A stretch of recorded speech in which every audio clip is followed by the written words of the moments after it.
Itong hinanda kong ulam guys, simpleng ulam lang, mabilis ang luto. Fried egg, tuyo,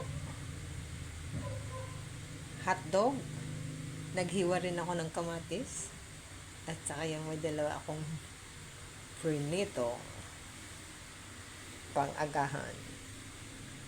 Magandang umaga sa inyong lahat. Samahan niyo akong kumain.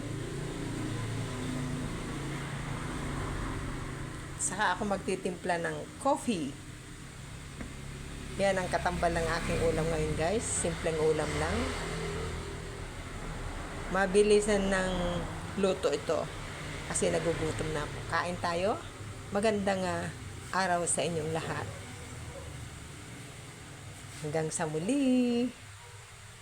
Bye!